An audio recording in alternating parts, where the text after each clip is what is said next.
We truly believe that one death by suicide is one too many. It's not, what people think of as sick patients so much. It's people that have drug. That's sick. Some of which are caused by us in our prescribing. He was prescribed an antidepressant called Zoloft, as well as 2 mood stabilizers. They create drug addicts. In my opinion, they created drug addicts.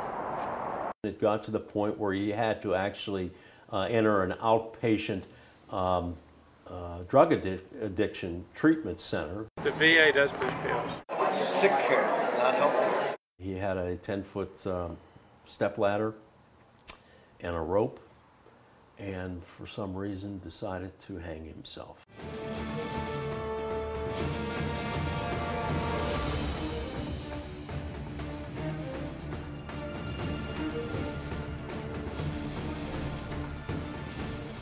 Last year, the Veterans Administration came under harsh criticism after it was revealed that at least 40 vets died while awaiting care at the VA facility in Phoenix, Arizona. The VA secretary resigned, and a few staffers were fired. But a Project Veritas investigation into the VA found serious and deadly problems persist. Veterans who reach out for help deserve to receive that help. A veteran in emotional distress deserves to find there are no wrong doors when seeking help. That's Dr. Maureen McCarthy, the Deputy Chief of Patient Services for the entire VA, testifying before the House Veterans Affairs Committee. But here she is talking with our undercover journalist, admitting things we doubt she would ever say at a congressional hearing.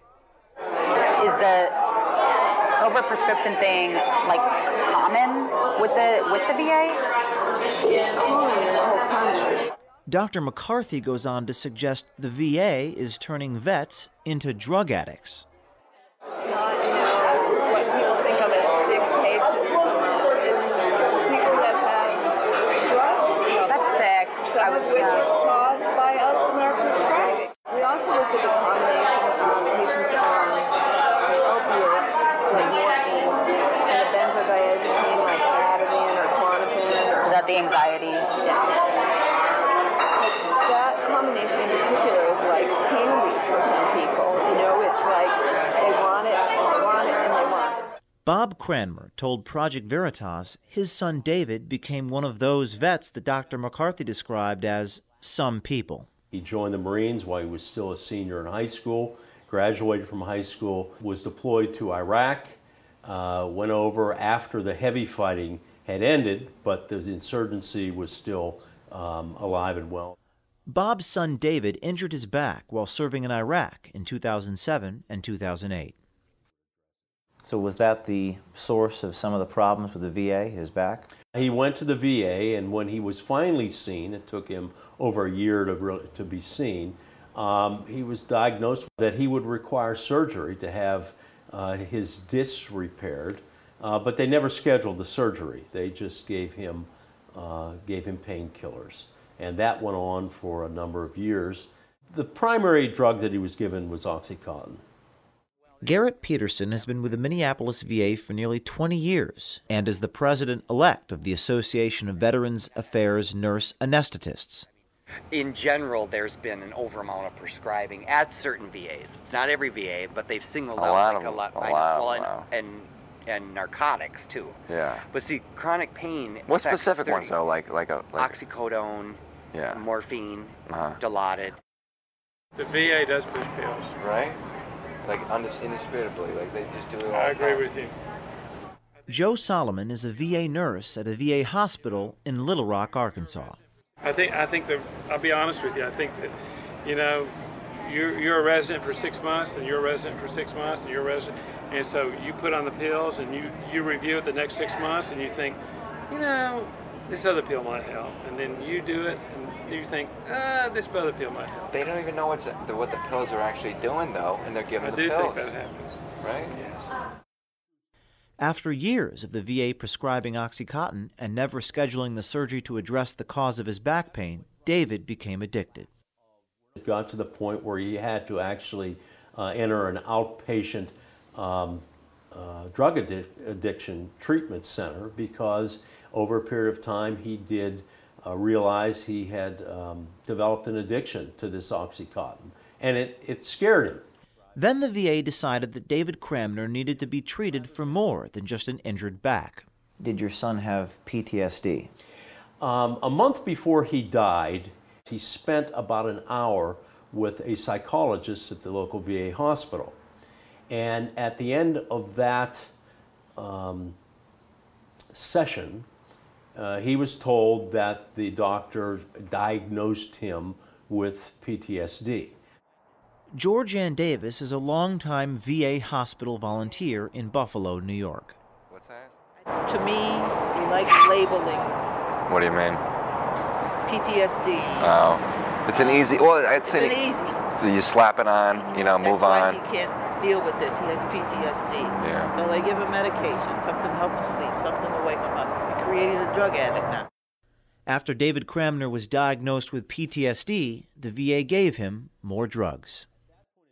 He was prescribed an antidepressant called Zoloft, as well as 2 mood stabilizers. I can't recall the name of those drugs, but he was on 3 separate drugs. Zoloft is an antidepressant commonly prescribed by the VA to vets with PTSD. The drug's website comes with an ominous warning. Quote, antidepressant medicines may increase suicidal thoughts or actions, unquote. Rodney Edwards is a vet who now works for the Martinsburg, West Virginia VA as a driver. He told us when he went to the VA for medical help, their solution was pills and then more pills. Me personally, like you said, before they even really diagnose you, they want to pop pills and give medication, you know. Just gotta get you out of their hair kind of thing? Yes, yes. I was on a medication for almost a year before they found out I didn't need it. Oh, that's... You know, and then when I tried to tell them now it's affected me, you know, they said, well, here, we got another pill that'll counteract that. No, yeah, it's just that. The VA has diagnosed literally thousands of vets who served in Iraq and Afghanistan with PTSD. This VA contractor says the problem is they don't really know how to treat it other than with drugs. What is it with the VA and over-medicating people? So it was the first slide of my presentation. Yeah. It's sick care, not health care, right? It's administer, instead of dealing with root structural problems, right? Foundational problems, right? Like your state of mind, your social atmosphere, right? Quality of life.